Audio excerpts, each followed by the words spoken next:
Bueno, seguimos en este recorrido, ahora nos encontramos en la estación de policía de Ciudad Bolívar y estamos con el magistrado Jorge Enrique Ibáñez de la Corte Constitucional, a quien queremos preguntarle para que nos diga, eso es idioma para la gente, ¿qué es el estado de cosas inconstitucional en las estaciones de policía y por qué lo decretó la Corte? El estado de cosas inconstitucional es simplemente una verificación de unas circunstancias de anormalidad que afectan de manera masiva la situación de personas en situación. En este caso, estamos en presencia de un estado de cosas inconstitucional de la población privada de la libertad. Es las circunstancias por las que atraviesan en un problema que además no es coyuntural, es un problema estructural. Es un problema que lleva en Colombia muchísimos años y que obligó primero en 1998 a declarar el primer estado de cosas inconstitucional, que aunque se superó parcialmente, obligó luego a la Corte Constitucional a declararlo en el año 2013 y luego a reiterarlo en el 2015 y extenderlo a los centros de detención transitoria, porque la población privada de la libertad no solamente es la que está recluida en cárceles y en penitenciarías, está también en estos centros de detención transitoria como las inspecciones de policía, las URI u otras. Y las circunstancias por las que atraviesan esta población son bien difíciles, como ustedes los pueden verificar en el día de hoy. En el caso de esta inspección, de este centro de detención transitoria, que tiene una capacidad para entre 60 y 80 personas, tiene una población actual de 242. O como lo vimos esta mañana en la estación de Usme, en donde la capacidad es de 20 personas, tiene una población en este instante que ocupa las instalaciones de 102, y esas condiciones de hacinamiento que se pudieron ver, pues obligan a que verifiquemos justamente eso, una situación de absoluta anormalidad en tanto en cuanto hay una violación permanente de los derechos fundamentales de personas en situación, en este caso de personas privadas de la libertad. Magistrado, y la Corte Constitucional de manera histórica se está desplazando directamente a las estaciones. ¿Por qué tomaron la determinación de venir ustedes y no, en este caso, confiar de los delegados de la Procuraduría o de la Defensoría?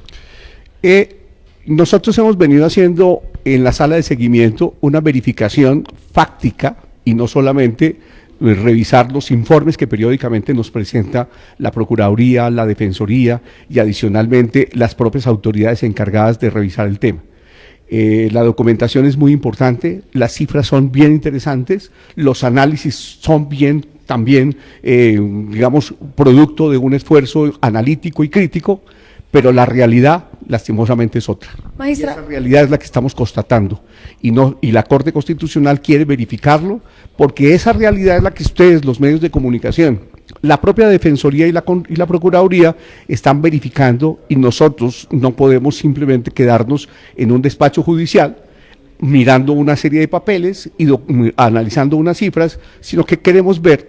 a la situación carcelaria y penitenciaria, y lo mismo que a los centros de detención, con su población privada de la libertad en carne y hueso, verificando además en las instalaciones cuáles son esas instalaciones que permitan, si es que lo permiten, creo que no lo permiten ahora, garantizar la efectividad de sus derechos. Tan no lo permiten que ha tenido que la Corte declarar el estado de cosas inconstitucional, ha impartido unas órdenes que lastimosamente no se están cumpliendo, y ese es el motivo de la visita, para verificar las causas por las cuales no se cumplen las órdenes que la Corte Constitucional imparte.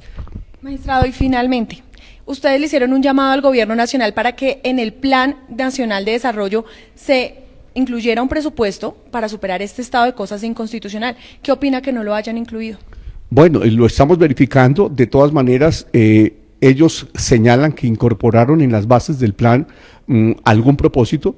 El proyecto ha sido presentado a consideración del Congreso el pasado 7 de febrero. Está en discusión en el Congreso de la República, y nosotros aspiramos que en el Congreso de la República se puedan hacer los ajustes correspondientes a iniciativa del gobierno para que se incorpore en el plan como uno de los objetivos de la acción estatal la superación del estado de cosas inconstitucional, y al mismo tiempo se incorporen en ese plan los programas y los proyectos específicos que tengan por finalidad superar ese estado de cosas inconstitucional y adicionalmente las medidas que sean necesarias para garantizar la ejecución de esos programas, que no solamente la identificación de la actividad a desarrollar, sino el esquema financiero, el esquema económico financiero que debe garantizar el flujo de recursos necesarios para cumplir el programa y el gasto de los mismos o la inversión o la destinación para ejecutarlo en el corto plazo. Este corto plazo o mediano plazo que va